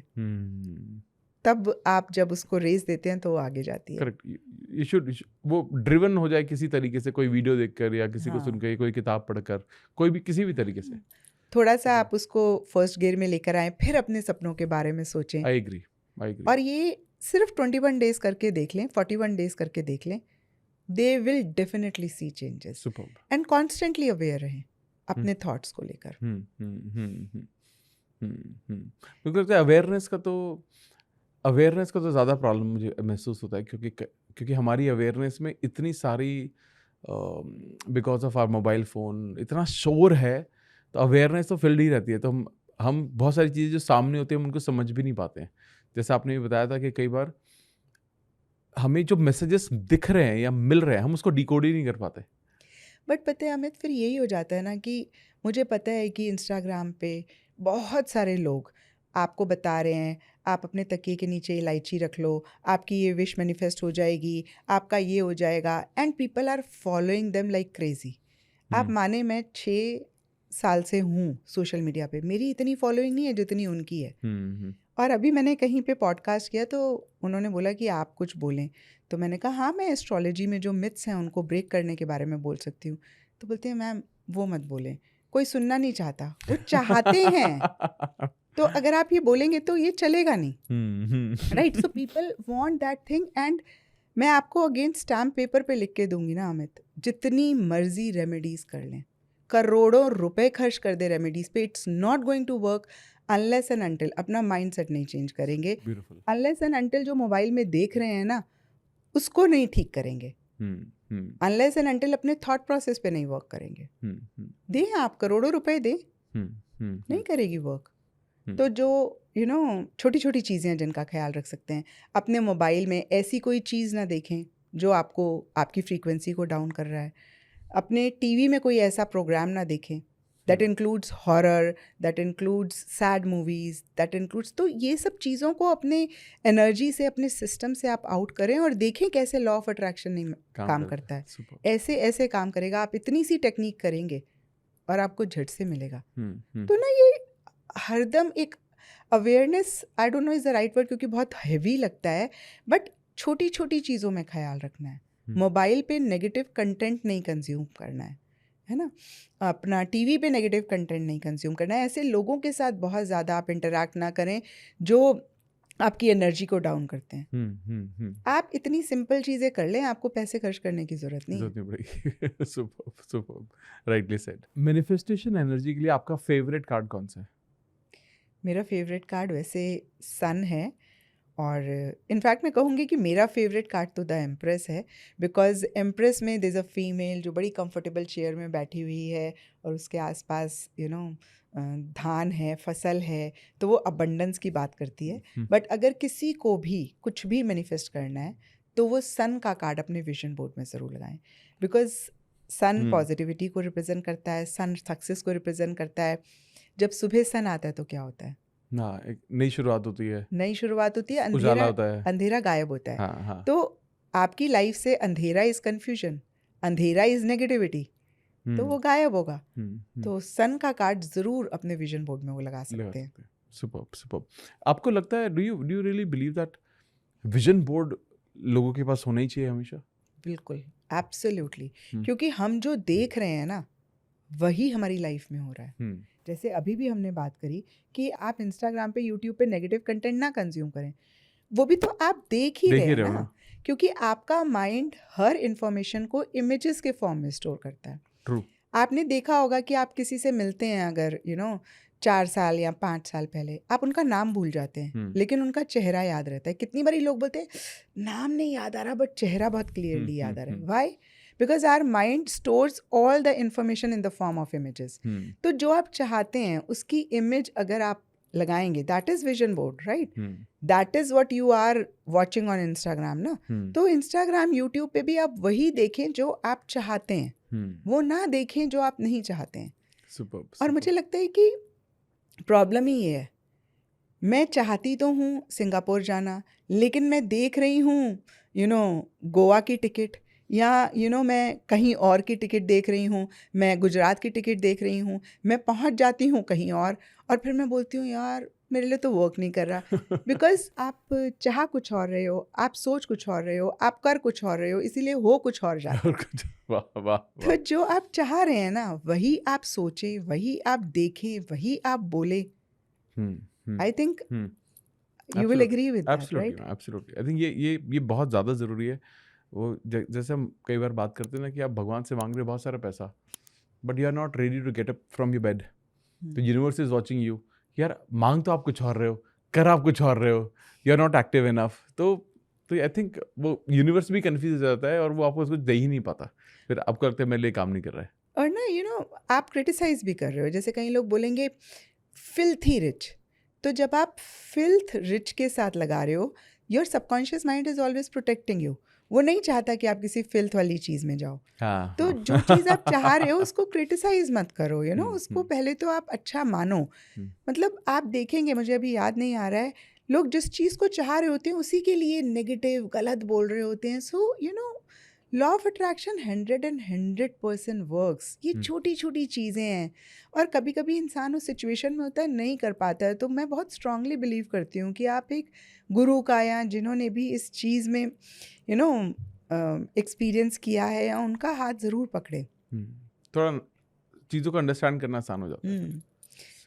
क्योंकि जो इंसान परेशान होता है ना वो दलदल में होता है, उसको कितनी बारी हाथ चाहिए होता है। वो जितना हाथ पैर मारता है ना दलदल में से बाहर निकलने के लिए, वो और डीप जाता है। I agree. सुपर। जैसे आपने 7 कलर्स के बारे में भी बताया, चक्रास को हील करने के भी, कोई ऐसा कलर है जो जिसको ज़्यादा पोजेस कर सकते हैं, पहन सकते हैं, यूज़ कर सकते हैं फॉर टू अट्रैक्ट अबंडेंस? देखिए, वैसे तो सन का कलर येलो कलर बहुत अच्छा माना जाता है, बट मुझे लगता है वाइट कलर में भी 7 ही रंग होते हैं। तो अगर आप वाइट कलर भी पहनते हैं तो वो भी आपको हेल्प करता है। बाकी देखिए, सन का colour yellow colour is the colour of happiness and abundance. तो जैसे जब हम मेडिटेशन प्रोग्राम में होते हैं तो मैं लोगों को थोड़ा ब्लैक कलर अवॉइड करने के लिए सजेस्ट करता हूँ। Do you think that there is some people who are into a spiritual path, they should avoid a lot of blacks? What do you think? मुझे ऐसा लगता है अमित कि कोई भी कलर ना अपने आप में ना तो अच्छा होता है ना बुरा होता है ना। हर एक का अपना कुछ ना कुछ होता है। करेक्ट है। और जिस सिचुएशन में हम होते हैं, जो चीज़ होती है उसके हिसाब से हम कलर पहने। जैसे वेदर होता है, जब आप मेडिटेशन कर रहे हैं तो आप वाइट कलर पहने, क्योंकि वाइट कलर एब्जॉर्ब करेगा, है ना, जो भी पॉजिटिविटी है।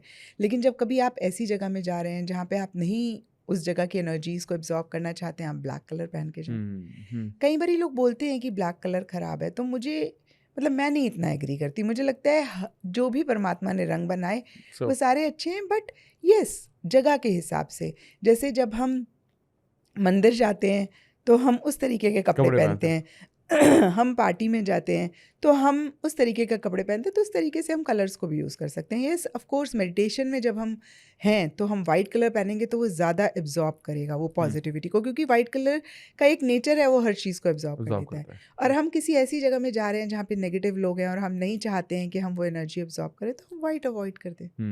Make sense. Correct correct correct. कोई ऐसी बुक है जो आपको लगता है कि किसी किताब ने आपकी नॉलेज को, मैनिफेस्टेशन, टैरो या इन सब एरियाज में आपको ज़्यादा बेहतर खुद को समझने में मदद की हो, या आप सजेस्ट करेंगे कि कोई भी जर्नल किताब also that which you think helped you and can help lot of people? So the first book that I read was The Monk Who Sold His Ferrari. Nice. उसमें जो वो बोलता है ना कि आपका माइंड एक गार्डन होता है। अब इसमें आप क्या बीज बोते हैं, है ना? अगर आप कांटे बोते हैं तो आपके माइंड में कांटे आते हैं। एंड अगेन क्या बोते हैं, व्हेन वी से क्या थॉट्स क्रिएट करते हैं, है ना? और अगर आप फ्लावर्स के सीड बोते हैं, सीड इज थॉट अगेन, तो आपके माइंड में फ्लावर्स होते हैं, और जो आपके माइंड में होता है ना वही बाहर होता है। The outside world is a reflection of your inner world, है ना? तो वो एक मुझे बहुत, जैसे बोलते हैं ना कि एक टर्निंग पॉइंट था। फिर the second book that I read was the power of subconscious mind. तो उसने भी बहुत मुझे हेल्प किया कि भाई कैसे माइंड वर्क करता है। तो आज भी आपके कुछ ऐसे बेसिक रिचुअल हैं जो आप डेली बेसिस पर फॉलो करते हैं? सबसे पहली चीज़, मैं चक्रा मेडिटेशन बाय जो डिस्पेंजा वो करती हूँ। एंड दूसरी चीज़, मैं कोशिश करती हूँ खुद को चेक करने की कि मेरी सेल्फ टॉक क्या है। ओके। क्योंकि देखिए जब भी कुछ भी एक्सटर्नल फ्रंट पे होता है ना, तो हमारी सेल्फ टॉक बड़ी नेगेटिव हो जाती है। अभी हाल फिलहाल मेरी फ्रेंड के साथ कोई बात चल रही थी और मुझे इधर पॉडकास्ट में भी आना था। अब ना चाहते हुए भी ना बार बार मेरे माइंड कह रहा है अच्छा ऐसे नहीं कहना चाहिए था, ये नहीं करना चाहिए था, और ये ह्यूमन टेंडेंसी है। एंड बार बार मैं अपने माइंड को बोल रही हूँ इट्स फाइन, ओके, मेरा पॉडकास्ट है ना, I have a better thing to think about. तो चलो मैं पॉडकास्ट के बारे में सोचती हूँ, क्या क्वेश्चंस होंगे, मेरी वर्कशॉप है उसमें मुझे क्या करना है। सो अगर ये छोटी सी चेकिंग हम कर लें जहाँ पे हमारी खुद से सेल्फ टॉक क्या चल रही है। अब लोग बोलते हैं कम्युनिकेशन बहुत इंपॉर्टेंट है, कम्युनिकेशन स्किल्स होनी चाहिए, बट सबसे पहले आपकी सेल्फ के साथ क्या कम्युनिकेशन है उसको अगर आप ठीक कर लें। मैं आपको स्टैम्प पेपर पे लिख के देती हूँ अमित, आपकी लाइफ 360 डिग्रीज आपकी क्या, आप तो कर ही रहे हैं, मतलब I am sorry you are already doing such amazing work. मतलब जो भी लोग अगर परेशान हैं और आप एग्री करेंगे इस बात से, है ना, आपकी लाइफ जो भी देख रहे हैं 360 डिग्रीज चेंज होगी just by checking your self talk. और हम इंसान है, बार बार जाएगा हमारा माइंड। मैं अगर आपको ये बोल रही हूँ तो मेरा भी माइंड जाता है, बट जितना आप वापस लेकर आएंगे कंस्ट्रक्टिव अच्छी चीज़ों में, जैसे टैरो में एक कार्ड है 5 ऑफ कप्स, उस बंदी के पास 5 कप हैं, 3 गिरे हुए हैं, 2 खड़े हुए हैं। तो उस कार्ड का मतलब ही ये है कि आप जो गिरा है ना उस पे ना फोकस करें, जो है उस पे फोकस करें। और उस कार्ड का मतलब ही है all is not lost. Okay. हमारा माइंड इस तरीके से कंडीशनड है कि जो चीज़ नहीं वर्क कर रही है ना हम उसी की तरफ देखते हैं। रीज़न बीइंग, जब हम छोटे थे, हम चलना सीख रहे थे, तो हमारी पेरेंट्स ने हमें ये बोला ध्यान से चलना, कहीं गिर ना जाओ। उन्होंने ये नहीं बोला हमें कि अच्छे से चलो, यू विल वॉक प्रॉपरली। हमें उन्होंने ये नहीं बोला कि अच्छे से पढ़ो आपको फर्स्ट आना है, उन्होंने बोला अच्छे से पढ़ो नहीं तो फेल हो जाओगे। सो हमें उन्होंने हमेशा यही बताया कि गलत होगा, तो हमारा माइंड प्रोग्राम हो गया है कि गलत ही होगा। तो इसीलिए बहुत इजीली हमारा माइंड ना नेगेटिव की तरफ चला जाता है। मतलब we are not to be blamed, we are brought up in that way, या हमारा माइंड उस तरीके से कंडीशनड है, और हमारे पेरेंट्स की भी गलती नहीं है, उनके पेरेंट्स ने भी वैसे ही किया। But now we can break this cycle. Correct, agree. I think मुझे लगता है मैम बहुत अच्छा डिस्कशन रहा हमारा। हम क्योंकि आज थोड़े से वाइडर एस्पेक्ट्स पे बात हुई, टैरो के पास तो बहुत बात हुई, लेकिन उसके साथ साथ मैनिफेस्टेशंस, एनर्जी, सबकॉन्शियस माइंड से लेकर कि हम अपने जीवन में कुछ चीज़ों को कैसे लेकर आ सकते हैं, बिलीव्स के बारे में बात हुई। तो एक आखिरी सवाल मैं आपसे करता हूँ, मेरे माइंड में बार बार आ रहा है, जैसे क्या होता है क्योंकि जितना भी मैंने टैरो की साइंस को समझा, कई बार जब आप टैरो रीडिंग के लिए किसी को बुला रहे हो, आपने भी थोड़ा सा वहाँ छेड़ा था, तो मुझे लगता है वापस से इस सवाल पे जा रहा हूँ मैं। कई बार बहुत सारी इन्फॉर्मेशन की ज़रूरत नहीं पड़ती, बट लेकिन मैं जब एस्ट्रोलॉजर के पास जाता हूँ, वो मेरा डेट ऑफ बर्थ पूछेंगे, मेरा नाम पूछेंगे, नक्षत्र पूछेंगे, कहाँ पैदा हुए, कौन से स्टेट में हुए। न्यूमरोलॉजी में भी उनको मेरे बैकग्राउंड के बारे में या मेरे नाम के बारे में, डेट ऑफ बर्थ के बारे में पता होना चाहिए। लेकिन जब मैंने आपसे भी इंटरेक्ट किया तो आपने भी मेरे से ना बहुत डिटेल पूछा नहीं था, ठीक है। अदर देन आपने मेरे को अभी पूछा वो शुरू में कि ये डेट क्या है आपके बर्थ का, for basic understanding. But I think क्या ये सच में ये ऐसा है कि बिना कुछ जाने आप मेरे बारे में जान सकते हो, मेरे मन में क्या चल रहा है या मेरी सिचुएशन क्या है, बिना कुछ जाने टैरो की मदद से किया जा सकता है? देखिए अमित, मुझे ऐसे लगता है tarot is the easiest, you know. जैसे कि आपको एस्ट्रोलॉजी के बारे में कुछ नहीं पता, आपको न्यूमरोलॉजी के बारे में कुछ नहीं पता, आपको टैरो के बारे में भी कुछ नहीं पता। कोई इंसान आपके पास आता है और आपसे पूछता है अपने बारे में, क्या आप उसका हॉरोस्कोप देखकर बता पाएंगे कि उसकी लाइफ में क्या चल रहा है? आपने देखा होगा हॉरोस्कोप, 12 खाने, 12 राशियां, 9 ग्रह, है ना? फिर भी समझ में नहीं आते। अगर आपको एस्ट्रोलॉजी के बारे में कुछ नहीं पता तो आप नहीं बता पाएंगे। ऐसे ही न्यूमरोलॉजी, 9 नंबर हैं, 9 बॉक्सेस हैं, तो क्या आप न्यूमरोलॉजी चार्ट देखकर उसके बारे में कुछ भी बता पाएंगे अगर आपको न्यूमरोलॉजी के बारे में कुछ नहीं आता? बहुत डिफिकल्ट है, नहीं ना? हाँ। अब एज्यूम करते हैं आपको टैरो के बारे में भी कुछ नहीं पता है और सामने वाला आपसे पूछ रहा है, आपने कार्ड्स को शफल किया और कार्ड आता है 3 ऑफ सोर्ड्स। तो क्या ये कार्ड देखकर आप बता पाएंगे कि उसकी लाइफ में क्या चल रहा है? ऐसा लग रहा है कि लव लाइफ गड़बड़ है, कुछ प्यार में कुछ गड़बड़ चल रही है, हार्ट ब्रेक हुआ है। अगर आप इसे लिटरली देखें ना, क्योंकि देखिए बाकी जो चीज़ें आप बोल रहे हैं वो तो कहीं ना कहीं दिल है तो थॉट आ रहा है, हाँ। बट अगर आप लिटरली देखें, हार्ट है, हार्ट में 3 तलवारें। जब दिल में कोई भी चीज़ चुभती है तो कैसा लगता है? पेन होता है ना? हाँ। और यही इस कार्ड के मीनिंग है। मतलब you don't have to take out a book and learn the meanings. और कोई भी इंसान जिसको कुछ भी नहीं पता टैरो के बारे में, वो देख के बता सकता है कि कोई तो चीज़ चुभ रही है। 10 साल का बच्चा भी बता सकता है ना? और अगर अब आप जानना चाहते हैं कि भाई इसको क्या चीज़ चुभ रही है, क्या चीज़ है जो तकलीफ दे रही है, आपने कार्ड्स को शफल किया, दूसरा कार्ड निकाला, आया 2 ऑफ कप्स। तो क्या इस कार्ड को देखकर आप बता पाएंगे कि मतलब रफ आइडिया, कुछ तो आइडिया लगा पाएंगे? कुछ लव लाइफ में गड़बड़ होगी इस तरह से, पार्टनर के साथ कुछ चल क्योंकि एक कपल है, उनके हाथ में कप है, वो आमने सामने, शायद आपने सबकॉन्शियस लेवल पे देख के बता दिया, लेकिन अगर आप और ज़्यादा गौर से देखें तो इसीलिए आपने बोला ना, क्योंकि 2 लोग आमने सामने हैं, उनके हाथ में कप हैं, हम उन्हीं के साथ कोई भी ड्रिंक लेते हैं या कुछ करते हैं जिनको हम जानते हैं, तो रिलेशनशिप, राइट?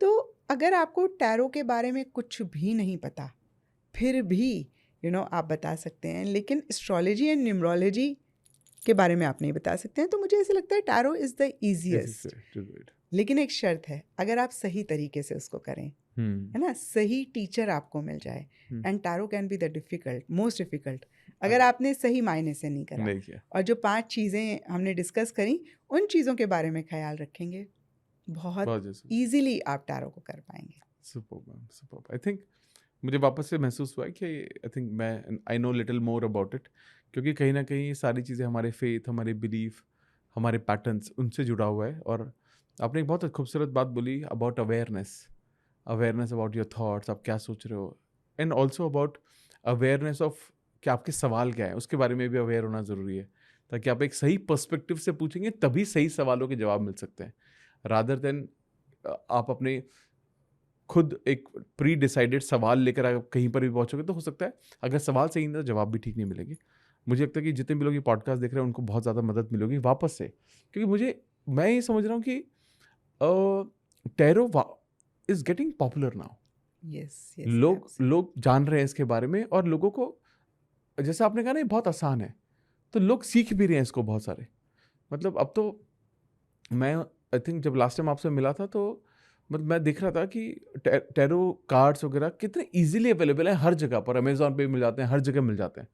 और आई एम श्योर अबाउट इट कि लोग उसको मंगा के खुद ही कुछ करना कुछ घर पे कर रहे होंगे अपने बारे में। वो ये ना सही तरीके से नहीं हाँ। सीखते हैं और फिर वो बोलते हैं इट डजंट वर्क, तो हमें आंसर्स नहीं मिलते हैं, they want to learn, they want to do, hmm है ना, लेकिन कनेक्ट नहीं कर पाते हैं।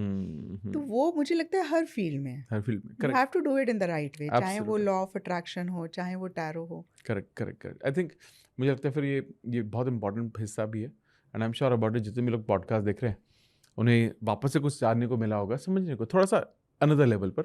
लेकिन अगर आप बेसिक्स को समझना चाहते हैं, हर कार्ड के इंडिविजुअल मीनिंग को समझना चाहते हैं, तो मैं डिस्क्रिप्शन में हमारा जो फर्स्ट पॉडकास्ट है मैं उसका लिंक भी डाल दूंगा, ताकि अगर तो आप इसको कंसिडर करो कि पार्ट 2 है, थोड़ा सा हल्का, वैसे तो कुछ भी ऐसा नहीं हुआ जो लोगों को समझ में ना आए, बट पहले वाली कार्ड्स की भी डेफिनेशंस आपको क्लियर हो जाएंगी। इसके बाद आपको ये भी समझ में आ जाएगा कि that how you can actually get yourself predicted, और अगर आप प्रेडिक्शन में जाना चाहते हैं, आप सीखना चाहते हैं, समझना चाहते हैं, तो क्या नज़रिया होना चाहिए, वो 5 इंपॉर्टेंट पॉइंट जो मैम ने डिस्कस किए वो सारे आपको समझ में आ गए होंगे। और अगर आपको लगता है कि बड़ा काम का था आपके लिए पॉडकास्ट, तो मुझे कमेंट करके ज़रूर बताना। लेकिन इसके साथ साथ मैं, जैसे मैंने कहा, पार्ट 1 का तो मैं लिंक डाल ही दूंगा, और मैम की भी मैं सारी सोशल मीडिया के लिंक डाल दूंगा, ताकि आप मैम को डायरेक्टली भी फॉलो कर सकते हैं। अगर आपके कोई सवाल हैं वो भी आप इनसे पूछ सकते हैं, आप इनसे पर्सनली कनेक्ट होना चाहते हैं आप वो भी कर सकते हैं, जैसा आपको कंफर्टेबल लगे। लेकिन आई am sure about it ma'am कि आई थिंक जो आपकी सिंप्लिसिटी है, जिस तरह से, बिकॉज आई अंडरस्टैंड, मैं वो समझ पा रहा हूँ आपकी जो एनर्जी है वो जेन्युइनली लोगों को मदद करने में। और मुझे लगता है कि ये सब ना शायद बहुत सारे एक्सपीरियंसेस से आता है, मतलब ये ऐसे नहीं आता। जिस इंसान को एक्चुअली जीवन में एक्सपीरियंस ज़्यादा है, वो ये थॉट सोच सकता है कि लोग परेशान हैं, जेन्युइनली उनकी बातों को ना कि सिर्फ सॉल्यूशन देना, बट कुछ एक ऐसे फेथ या बिलीव के साथ वापस भेजना, ताकि वो जीवन में ना कुछ बिलीव जो उनको मदद नहीं कर रहे हो तो ब्रेक हो, ठीक है, और जो उनको मदद कर सकते हैं वो बिलीव इन बिल्ड करके उनको आगे लाइफ में, जीवन में पुश करने में मदद करना। आई थिंक ये बहुत ज़्यादा ज़रूरी है। और special thank you to you for coming in our podcast, and I am sure about it बहुत सारे लोगों को बहुत मदद मिलेगी मैम। और अगर आपको लगता है कि कोई सवाल आपका है तो आप कमेंट बॉक्स में भी डाल सकते हो, या मैम को आप डायरेक्टली भी पूछ सकते हो। तो it was my privilege ma'am to have you, and thank you so much, thank you so much ma'am.